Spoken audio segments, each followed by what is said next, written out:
Welcome everybody to the African Doctoral Academy Masterclass. My name is Natalie Kavalik. I am the Program Manager at the African Doctoral Academy, and I am joined by our guest speaker, Professor Michael Graham.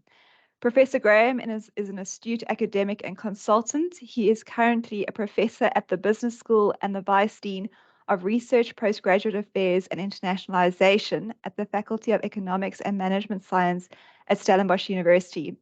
Before then, he was an associate professor at the Stockholm Business School, Stockholm University, and head of the Master of Banking and Finance program. Professor Graham has taught at several international universities and is a well-cited scholar whose research interests encompass capital flows, corporate finance, structured finance, and financial markets. His extensive research has been published in international journals. Professor Graham holds a BSc and MSc in economics from the University of Tampere, Finland, and a PhD in finance from the University of Vasa, Finland. Professor Graham will be speaking on the topic of how important is it to get publications from your PhD. We will be opening the floor to questions after the presentation, so please feel free to ask your questions in the chat or in the Q&A section, and my colleagues Luther and Kamogelo will be assisting with questions after the presentation. Just a short reminder to everybody joining the session that it is being recorded and we will make it available on our YouTube channel.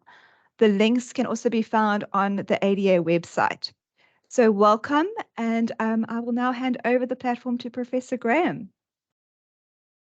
Thank you very much, Dr. Kowalik, for the kind introduction. And it's nice, I must say it's nice to always interact with an audience on any given substantive topic which is of interest. So thank you for inviting me. I appreciate that. And hopefully I could convey some information upon which the audience for today will act upon to fulfill individual career goals, if it may. Okay, I'm going to start now. As has been indicated to you earlier on, I'm going to talk on the topic of how important it is to get publications from your PhD. I'm going to start with the reason why you are either currently doing a PhD or you're thinking about doing a PhD. For some of us, we have passion for research. The idea is to contribute to a particular subject area. And the whole idea about a PhD is not just a matter of doing research. It may be research, but it must be research that adds to the extant literature. So in a sense, you are adding fresh insights into either an existing area or you are opening up new frontiers to knowledge. And sometimes our passion for research means that others also acknowledge and reference our work. It's always very nice to walk around or to read other things and noting that your research has been cited in the subsequent scientific work that has been done. That actually indicates that you have contributed. That actually indicates that others take your work seriously. Now, when you think about a PhD, for some of us in academia, it becomes a necessity. Because without a PhD and being in academia, especially in the current environment, your progress may be stunted in the sense that almost everything else that you do requires you to have a PhD for promotion and for other, even when you already have an academic position. The idea is that you should have a PhD to do other things, to supervise other PhD students, or to aspire to higher levels on the academic career in the industry as well. In some positions, highly respect the PhD degree.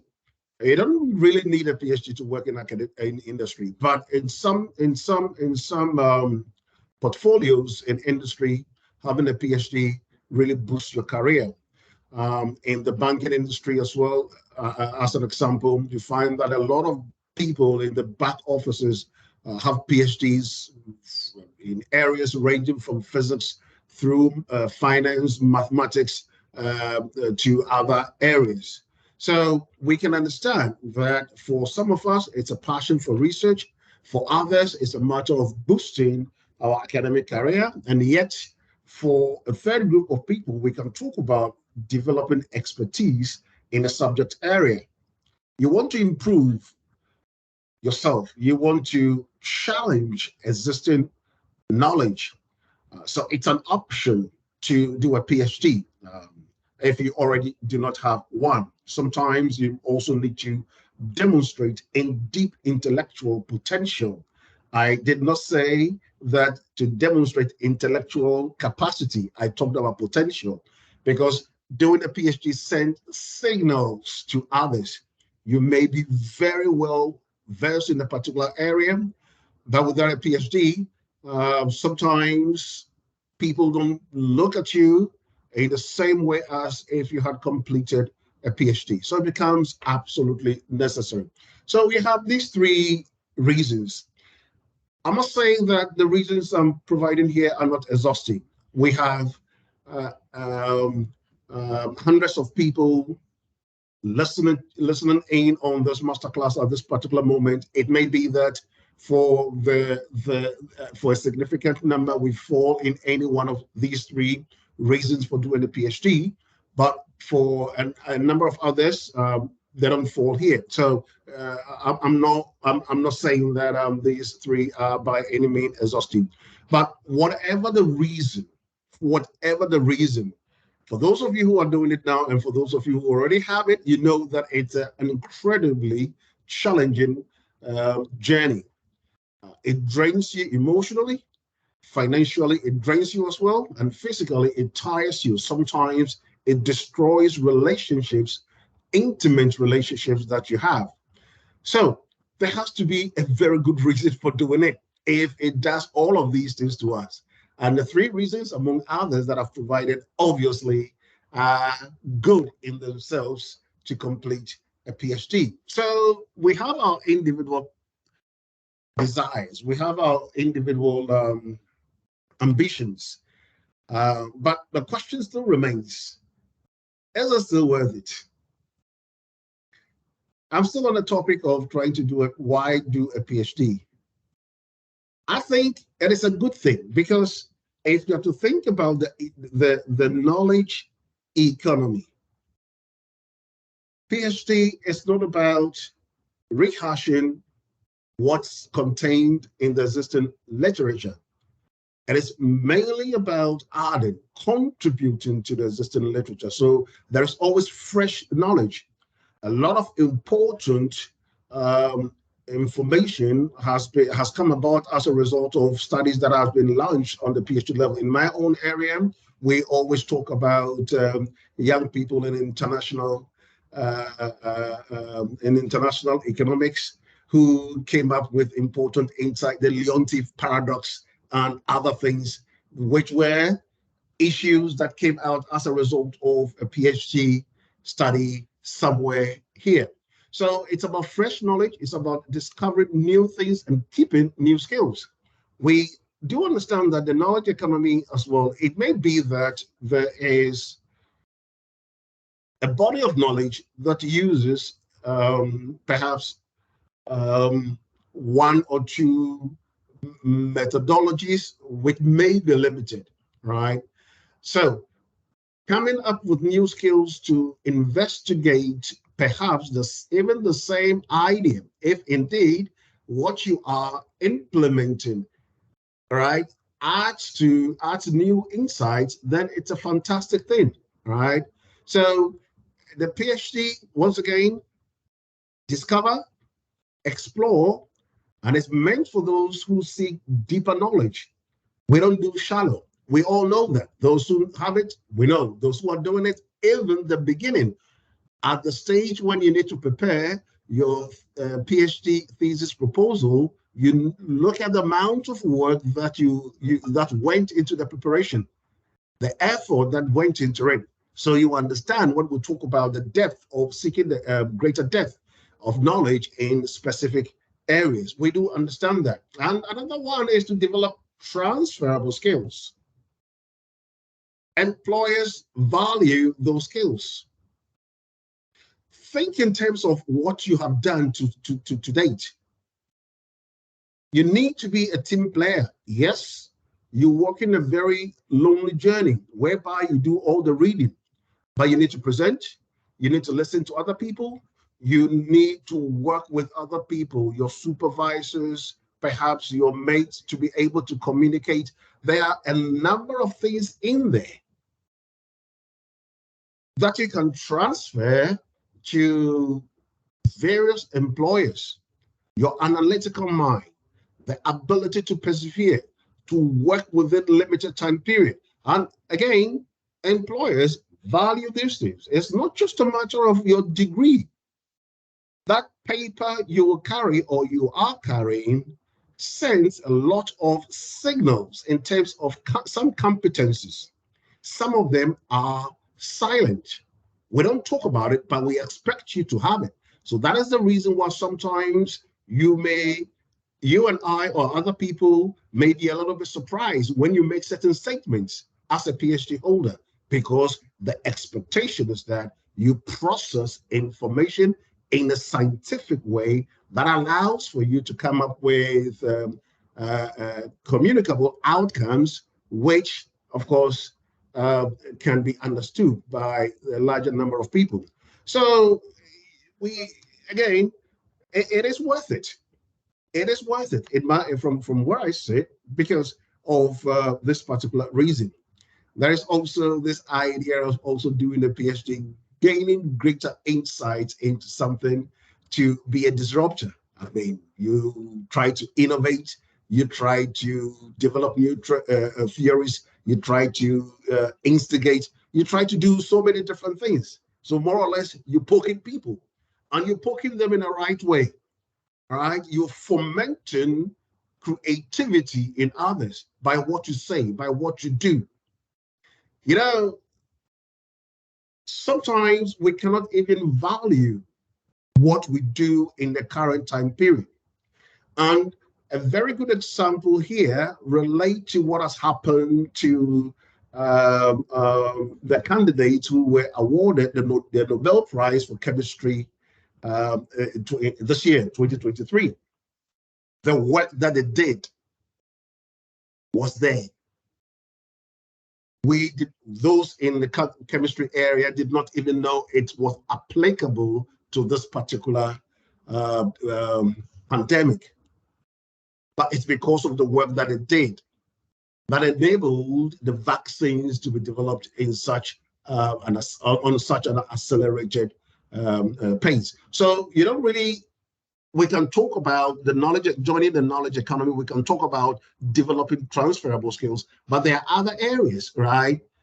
Innovation, disrupting, and of course, in all of these to advance, in all of these in advance of humanity.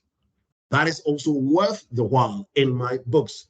I will also suggest that for some of us, oh yes, gravitas, it's good.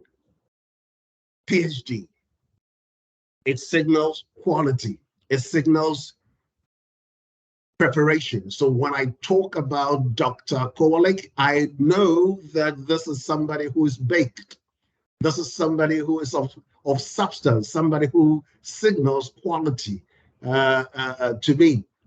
So generally, those with PhDs are held in high esteem.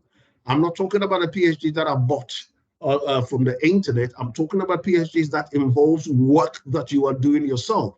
I don't have any problem with anybody buying anything as long as there's a market for it. Do what you have to do.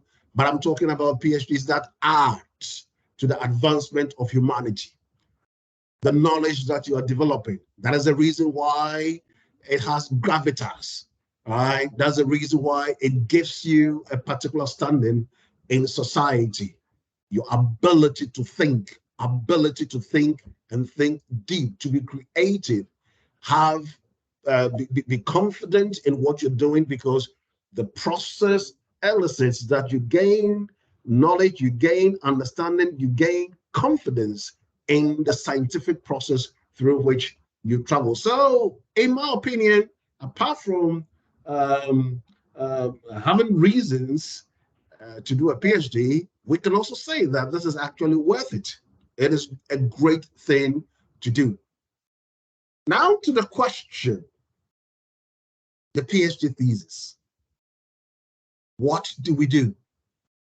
Do we write that thick book, sometimes referred to as a Bible or a holy book? All the holy books are big.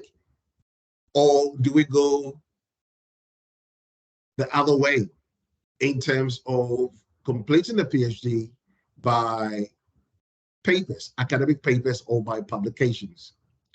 The monograph or collection of papers. Which way do we go? What are you allowed to do? And in everything that I'm going to say, I will assume that the respective institutions with which we are registered for as PhD candidates allows for you to do the PhD in either one of these two ways. If not, then you need to question a few things. As part of the PhD, of course, you need to have critical thinking skills, or you need to develop critical thinking skills. So when you're asking your questions, you ask valid questions. So with the monograph, you have a unified text on a particular topic. You have chosen the topic with your supervisors. You have shaped that topic and you intend to write on that topic. And here you have a structure, including, of course, you have many chapters in there, and then you have an introduction and a conclusion. Now, what happens? You decide the way you want to write and present it. How the layout is, whether you were including tables, figures, photograph, data sheets. It is not actually dependent on any external determining factors. Usually, if you do, I'm going to talk about PhD by papers shortly. If you're doing that, then you have editorial processes to follow.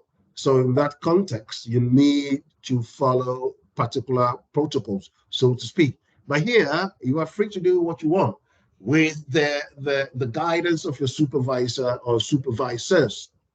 It is all an impressive piece of work. I used to have one around here. I many a times review PhD thesis for other universities. So sometimes I have them here, sometimes I put them away in other places. So it is an impressive piece of work. It is a PhD after all. And you always have them very thick, 300 pages and counting. It looks quite impressive when it is binded and you have it on your bookshelf with your name on it. It is very good. And for many of us who do PhDs by monographs, we have this big book, and we ensure that any single person who comes into our office, especially in the early years when we complete a PhD, anybody who comes to our office, we ensure that that person will see that book. It will be displayed in a prominent location with the title and the name on there. It's a nice show off. But the question is this: you yourself, have you read any PhD monograph from cover to cover? Ask yourself that question. And if you haven't, why not? And I say 300 pages, 300 pages may be the minimum. Because the ones I remember getting one which was 402 pages. By the time I get to, I move from page 40 to page 83, I have already forgotten what is contained in page 60.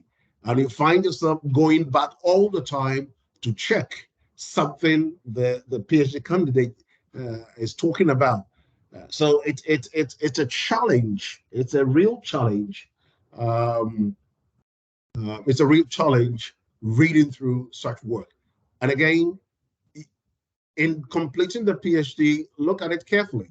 You are writing on a specialist topic. So as an analytical person, as a person who wants to contribute to societal discourse, you ask yourself this question: who is reading this monograph? It's an important question to ask. If nobody's reading it, why have I spent 5 years and counting on this piece of work that nobody else is reading? Is it just for me? Is it just for me, my supervisors, and a select few people to find that information useful? I don't think so. I don't think so. So we push for the possibility for greater circulation of your work by doing the PhD as a collection of papers. And once again, I am talking from the viewpoint that the universities with which you are registered for your PhD allows for PhDs to be completed either by writing the monograph or through a collection of papers. What is a collection of papers? Now you have several shorter papers, similar to what you observe in the journal articles that you have cited. How many papers do you need? It depends on the university, first and foremost, and secondly, it depends on the contribution. I chair all PhDs here, and I chaired a PhD with 3 papers. It was yesterday. And the PhD was so good, the examiners were so impressed, and it was just about 160 pages, including all tables and references.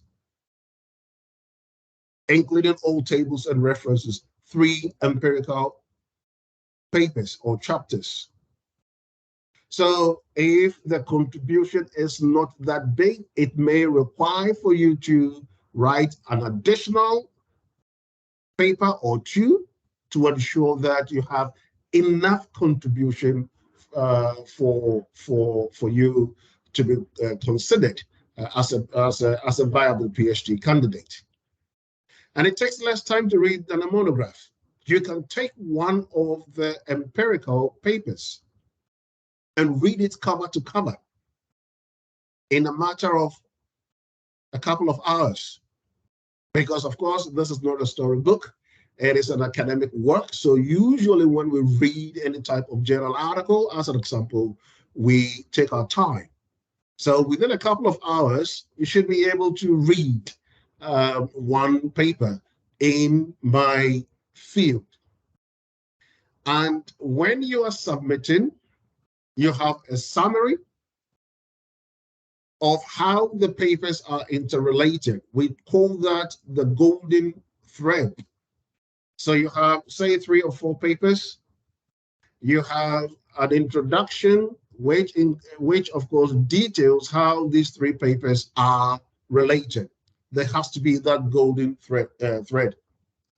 If it happens that any one or all of the papers are peer-reviewed, have been peer-reviewed and published, then you can understand that the circulation will be much wider. Remember, we talked about the circulation of the monograph. It is a challenge, but with peer-reviewed articles, the circulation is wide, and you have people reading your work in corners of the earth that you may never have heard of. That is the nature of it. You also have an external peer review process. When we talk about peer review, it's a mark of quality, because your work, that chapter, is going out to somebody who is knowledgeable in that field of study and who can assess your scholarly work. So it brings great returns in the sense that you may receive feedback from this person, which will mean that You will either change what you're doing, add to what you are doing, or confirm what you have done. That is the nature of peer review work. It's not just about giving the work to the next person who is sat next to you, who knows you, who cannot be critical. In this sense here, the person will be very, very critical. So generally, whoever will be assessing your PhD will see this as a bonus if your work has already been accepted, because of course you need to detail what you have done. You can include a footnote to suggest that this particular paper or this particular empirical chapter has been accepted for publication in an international or a peer-reviewed journal in your field of work. It doesn't necessarily need to be international. Even if it's a local journal and the local journal is of sufficient quality, then you need to consider it. You need to be very careful here. I'm not talking about publications for the sake of publications. There are journals that I would not, under any stretch of imagination, associate myself with. If a PhD student of mine decides to publish in that journal, there is no way I'm going to put my name on that paper. At the end of the day, it is your career that we try to help build.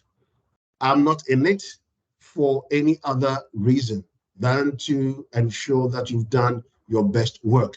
So when we talk about international peer review journals, we're talking about journals of repute. Remember, we talk about the peer review process being a quality label. And if we interpret this process as a quality label, then it by no means publish in certain journals that can be seen or deemed to be predatory. They are in it for the money. It doesn't add to your academic standing. It actually takes away from your academic standing if all you have done is to publish in predatory type journals. You are no different from somebody who purchased the PhD from the internet. So think about it. You've sent papers out there. You've had feedback. It's been published. The journal is of sufficient quality. You have a situation whereby the external reviewer of your PhD dissertation looking at this and saying to themselves, after all, this person has done all of it. It doesn't mean they wouldn't have comments, but their comments will be measured because it's already gone through the mill, which is the peer review process. And you start, if you are already published, you start your academic career already having some papers to your name. You are building your profile. The papers that you have in your name, by the time you get your PhD, send signals in terms of your quality. I hope I talk about this a little bit more. We'll see with the time and everything. Remember that in some fields of study, you don't even have to complete your PhD to get a job. So we can talk about the market, the paper for the market, the job market. You go around presenting. In this day and age, you have in economics and finance, as an example, and perhaps in other areas as well, you have an annual conference somewhere, usually in the US, whereby recruiters actually show up from all over the world to recruit from there. So you see, you have not completed your PhD, but you may have an academic paper to your name, and that sends a signal. You want to work at Stellenbosch University and you're telling me you've published in a predatory journal. I'm not going to say anything to you, but you can be sure that I'm not going to call you back. So build your career. If you do the PhD by a collection of papers, and I hope by the end of the day, I would have convinced you to go that path. Build your career by publishing in reasonable journals. Of course, it's a path. For some of us, we have the capacity to publish at the very top of the journals that are listed in our areas of influence, but they are always nice, good, solid journals. It doesn't necessarily have to, if you are able to publish at the very, very top, hooray, you've done very well. You deserve a feather in your cap. If it's an average journal, yes, you've still done very well. Stay away from predatory journals under all circumstances. And I cannot emphasize this enough. You do that, it takes away from you. It does not build your profile. Remember, the signals you are sending is to people who are knowledgeable in the field that you profess. Anybody outside there, outside your field, may see you as having a publication a publication or two.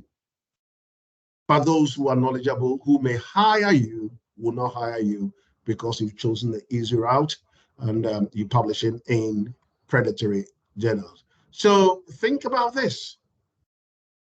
It's a huge effort. It takes a humongous amount of time to complete a PhD dissertation. So what do you get? Only a PhD certificate? Not to underestimate the PhD certificate. Oh God, I remember when I got mine, I was so proud.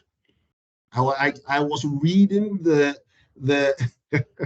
what was written on the certificate over and over again. At a point in time, anyway, it's not about me. So given this effort that it takes in writing a PhD, you need to get something else out of it, right? Turn it into articles. If you write a monograph, you may never do that. And there are many instances of that.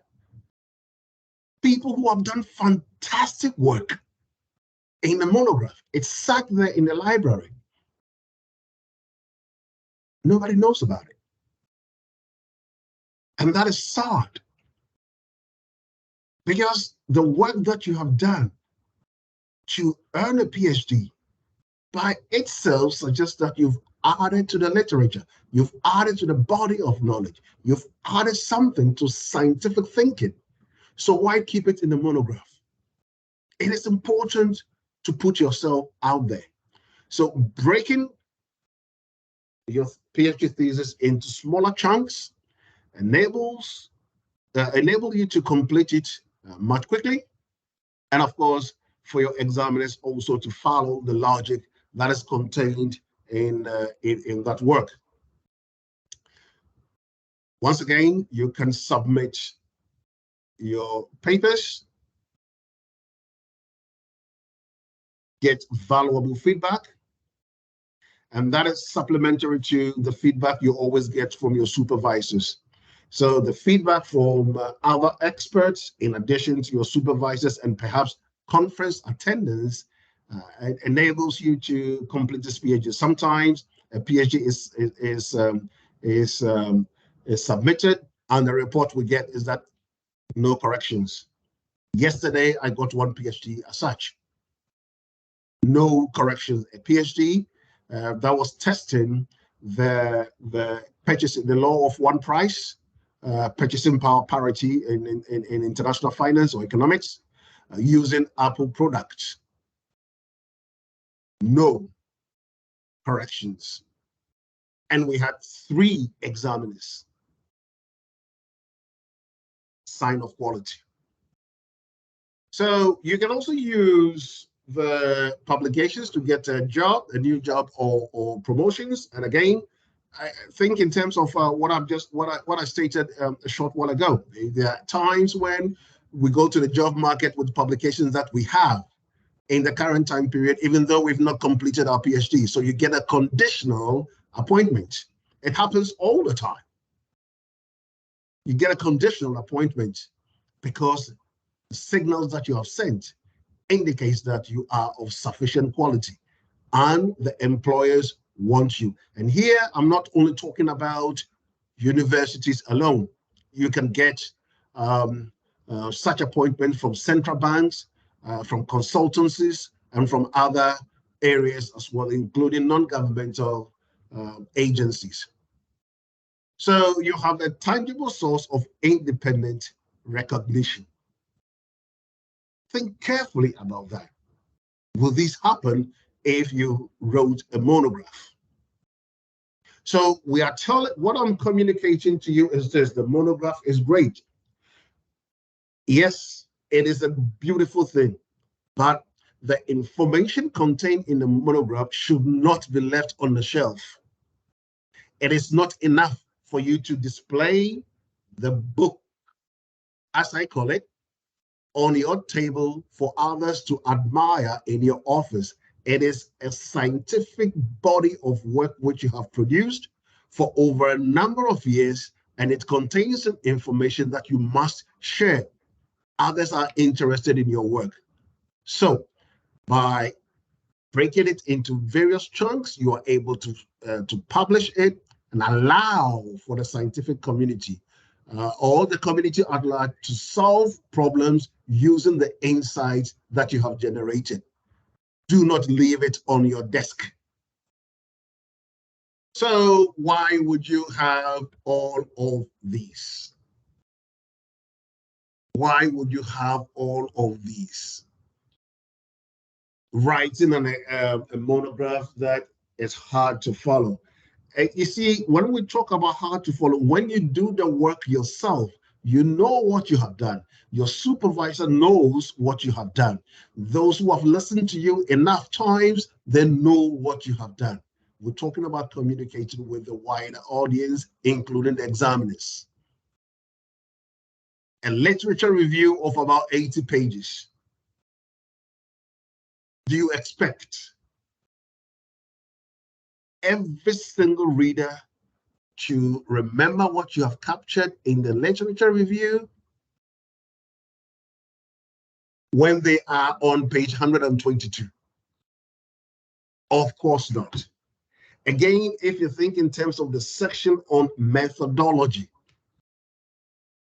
you have this section on methodology and you have another section on results. If you're using various methodologies, how do you expect any single person to always remember what you have done? You know, then you have, it goes on, it goes on and a discussion and then the conclusion. It gets tiring. There are times when you have, there are times when you get PhD students saying that the examiner did not get what I wanted to say. Of course, the examiner did not get what you wanted to say. Not because they didn't read the work, because they forgot what they read on page 20 when they got to page 220. After all, we are not reading all this body of work in one day. We read it over a period of time, maybe a week, if you can set aside a week. So why can't you have this? Breaking things into smaller chunks instead of having a huge input in a single big body of work. Think about this. If you can have this 7, why go the way of these this 4? Think about it. Consider it carefully. So first and foremost, I just want to say this bread and butter issue. First and foremost, you have this academic peer-reviewed publication for those of us who want to remain in academia or consultancy or even central banks. The central banks, if you work in the research department, that is the expectation that you publish, right? So it becomes a bread and butter issue in the scientific world, and not just the academic world, the scientific world. Signal of quality. Of course, when you want to apply for a new job or a new promotion, your grant applications, your performance reviews, all of these, they say or signal something in terms of your quality. And again, I pay attention to the quality of the papers as well, not just the quantity. If you have 30 papers without much quality, of course, then what you are in effect signaling to every single body around you is that is your standard, which you have defined yourself, which you have imposed on yourself, and by which others will judge you. So the quality is important. And in writing the papers as well, you develop it more or less professional training. Of course, the process is scientific thinking. Whether you do the chapter by chapter thing, the smaller chapter by chapter thing, or you do the monograph thing, it's all professional scientific training. But remember that when you're writing for an audience, you need to synthesize information. You need to synthesize information, not just in the writing, in the communication of what you have done as well. So it's a practice thing. When you become an academic, or you work for a central bank, or any one of these consultancies, you've already, to some extent, perfected that craft of writing. So what we have here with the PhD by articles, that's the last that I'm going to touch on, and I'm going to invite questions. You have a series of papers, right? Each with its own introduction, literature review. If you want to answer 5 or 6 questions, the literature review is not all concentrated in one chapter of 80 pages or more. Each empirical chapter may have its own literature review when you structure your PhD by papers.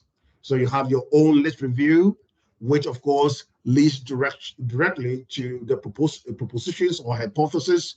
The method you're going to use will follow, the results will follow, and the discussions and conclusion will follow, subsequently follow. So you have everything you need, when you need it, where you need it, in that chapter.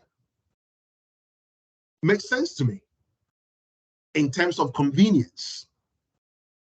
You have to think in terms of how you order your work.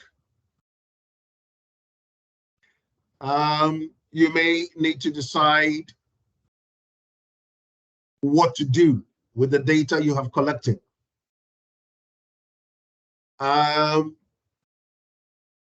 You are sticking to a particular topic, and you are analyzing information to provide evidence, either in favor or against a particular hypothesis or research question that you wish to answer. And again, when we talk about the quality of the journals may also indicate the contributions that you make. But of course, the higher rank the journal, the more significant the contribution. So this becomes important for us. That signaling is key. And again, think about solving a problem. You are employing this scientific way of doing things in trying to solve this problem. Now, can you break this problem into various components, and can you attack each component separately? Collate the information that you have and then put it together.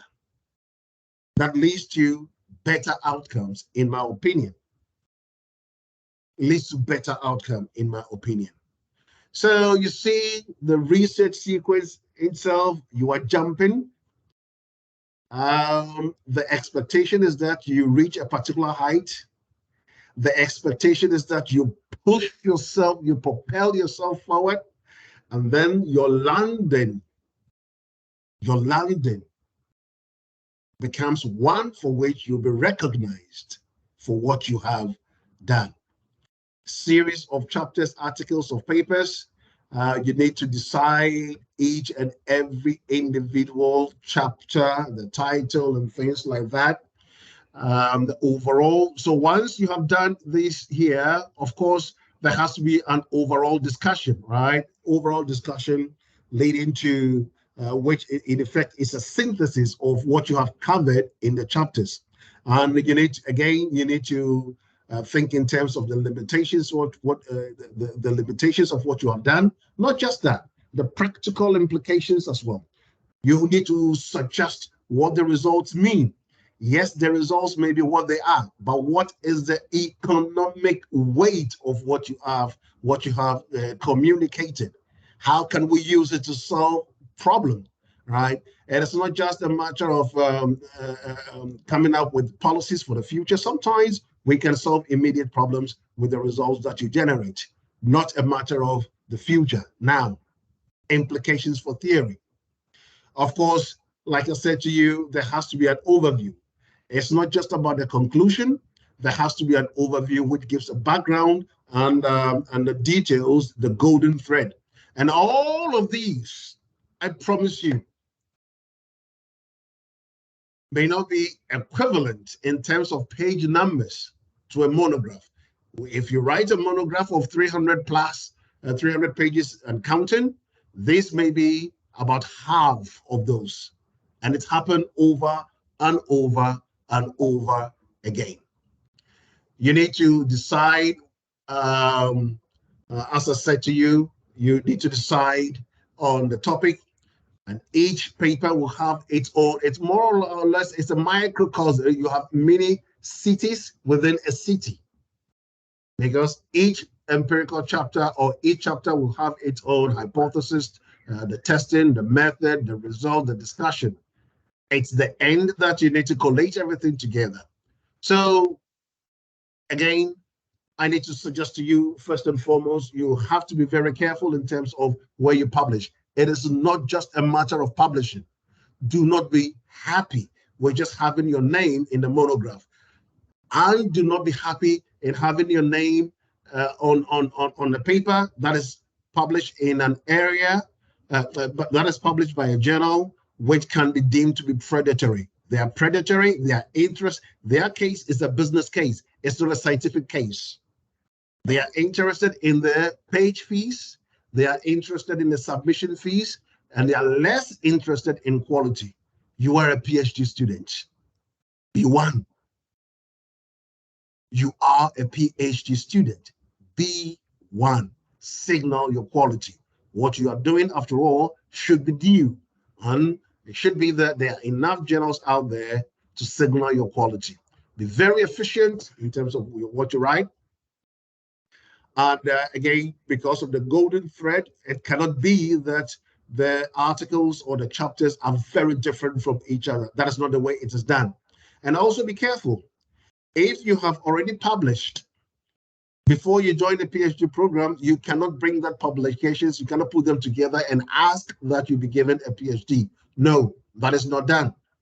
Once you register for a PhD, the idea is to defend a proposal, and that proposal will define your way forward. So it's a forward-thinking idea. It's not about what you have done in the past. Some of us are academics, and we've published before joining a PhD program.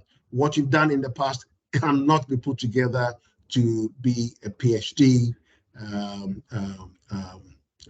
a PhD thesis. You need to decide on the journals, have a plan.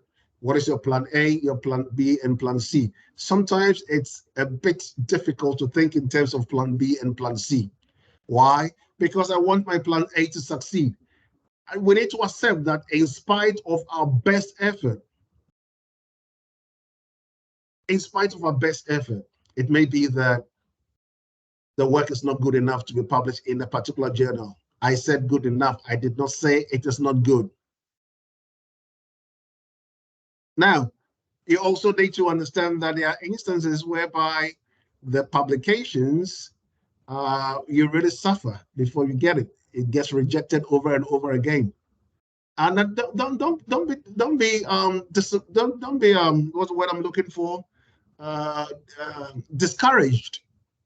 Look, one of the most used models in finance, which we refer to as the Black-Scholes model, it was rejected numerous times, over and over and over and over again. Not once, not twice, not three times, over and over and over and over again. And when they finally succeeded in publishing it, now it is one of the most used models in finance. So do not be disheartened because you had a rejection. So you go the easy way and say that I will just publish here and then be happy. Don't be content with that. Signal your quality. We use metal to sharpen metal. So to be sharp, you need to go against the best, the hardest. And when you prevail, that will signal additional quality. Consider the impact factor of the journals. So this day and age, it's not just a matter of getting published. We need to have an understanding of who is reading our work. We need to have an understanding of the citations, who is citing us. It gives an indication to as to how the work is being applied out there, which is quite good. So pay attention to the impact factor of the journal. It means that that journal is read, which improves the possibility that your paper will be widely circulated or not widely read, I should say. So the question is, should you, if that is the case, should you submit to journals with no impact factors? Okay, I wouldn't necessarily say so, but at the same time, look at the focus on the rankings, right? If it has an impact factor, it's great. If it has no impact factor, look at the rankings as compared to other journals in the field. Conferences and conference proceedings, it all depends on the area of expertise. For those of us in the IT or information systems area where technology is changing so quickly, for me, I have a paper out there which has taken 6 months. But if this happens to somebody in IT, that means that paper is obsolete. Nobody cares any longer. So in some fields of studies, conference proceedings are of enormous importance. So you may need to establish that in your own area and ensure that you do what is best by you, all right? A book chapter is also good, but of course it's ranked lower compared to a peer-reviewed journal article. You may combine the two, publications in a journal and the publications in the book. Not a whole book, but as a book chapter. If you can write a whole book, that is fine as well. The last but not the least, what I want to say is this. It is worth it doing a PhD by publications. You have a logical order. You see that by sectionalizing it, it makes much more sense in terms of the flow of the work. And it makes it much clearer in terms of communicating your results. Remember that you also get feedback. That feedback is always, always important. You are looking at you are dealing with other experts in the field, in addition to your supervisor. So once you take into consideration various feedback points that have been raised, it leads to fewer examination problems. But I must say this here, that it doesn't necessarily, I mean, there's times when you disagree entirely with a referee, which is understandable, but you need to justify your disagreement.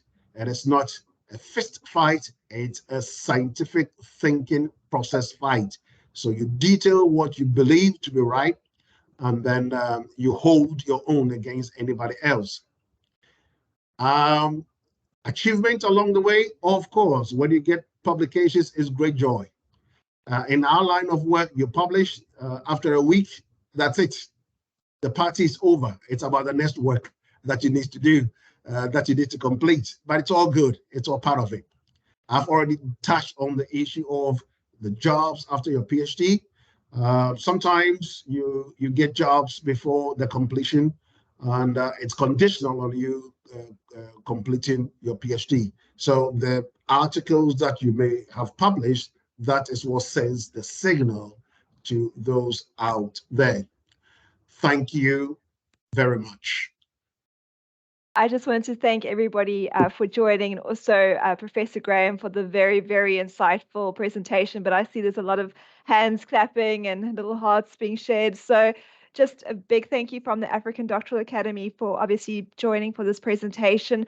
I do know that you are running on time, or out of time, shall I say. So I don't know if there is some time for questions quickly, or if you Yes, have to go. I will take some questions. Okay, great. Yes. We can maybe take one or two questions. But again, big thank you from all of us for this presentation. I'll quickly hand over to Luther. Luther, can you please just put through just two very important questions that are coming through? I do know some of the other questions have been answered by fellow participants. Oh, okay. So we have this one question here, which I think is quite interesting. Someone asked, if you are co-authoring thesis articles with your supervisor or supervisor. Sorry, you are not audible. You are not audible. Okay, can you hear me now? It's better.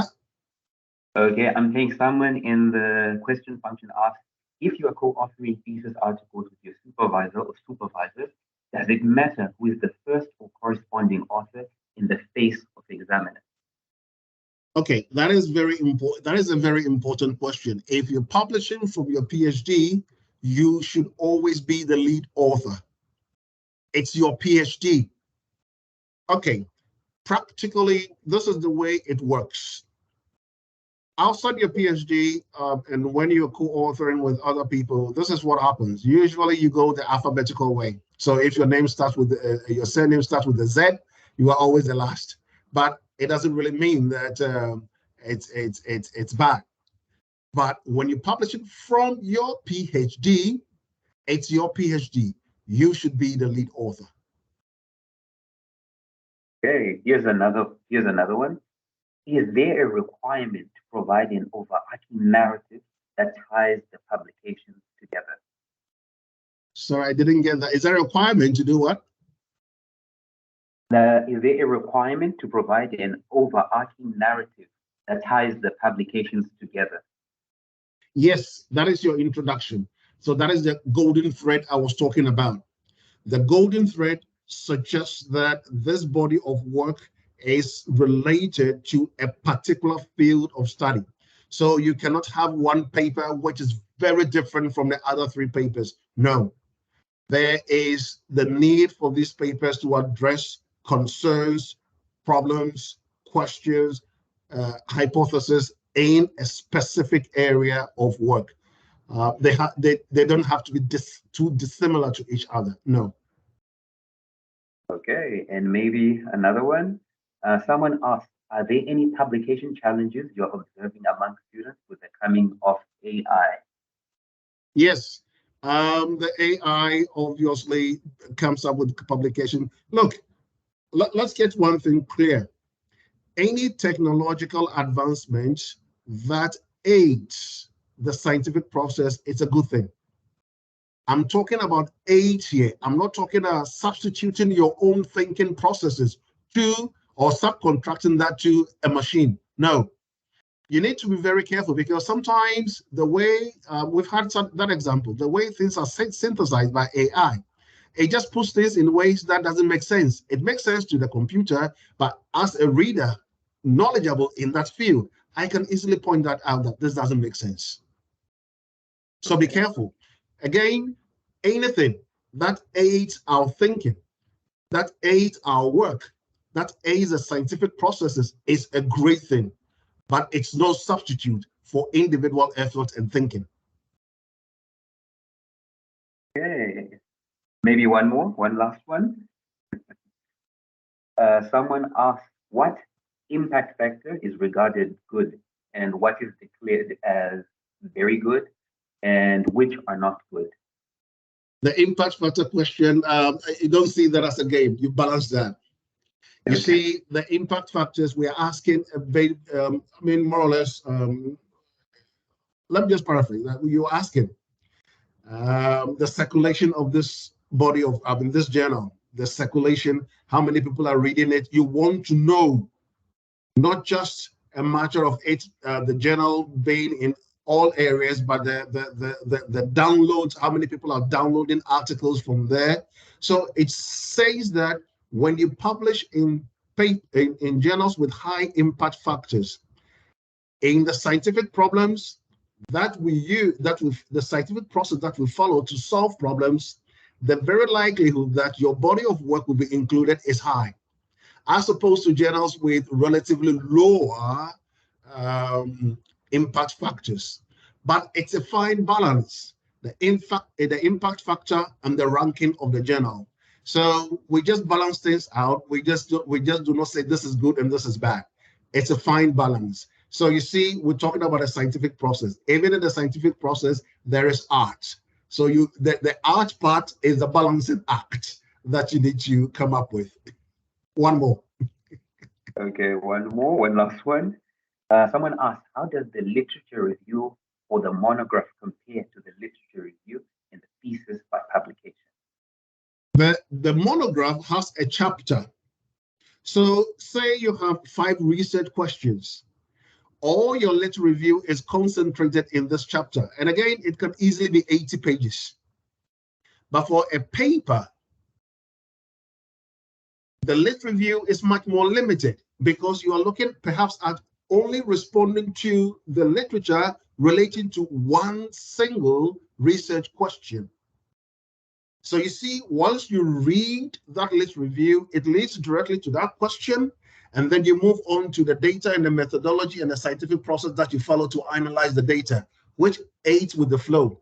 With a monograph, I've read something on page 20. I'm now on page 122, and you are referring me to something that you have done. I need to go back to check. So that is the difference there. Okay, so thank you very much, Professor. All right. Thank you. I'm sorry. I'm hard pressed for time for another class. So unfortunately, we need to leave it as it is now. And I'm really happy for these questions and for all those who have joined. Hopefully, we keep the conversation going and we assist each other to do our best work.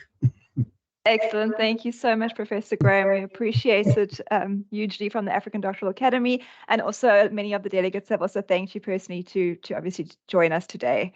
So thank you. Just on the last bits of wrapping up, again, everybody, this is a recorded session, so it will be made available. If people are also interested in joining for the African Doctoral Academy, we will also be holding our summer school over in January from the 29th of January till the 16th of February. All of the programs will be advertised on our website in the next coming weeks, so you're welcome to have a look on that side. But again, thank you very much to Professor Graham. We really appreciate him coming and joining us and hope you have a lovely day. Thanks. Bye, Professor Graham. And bye-bye to everybody. Thank you.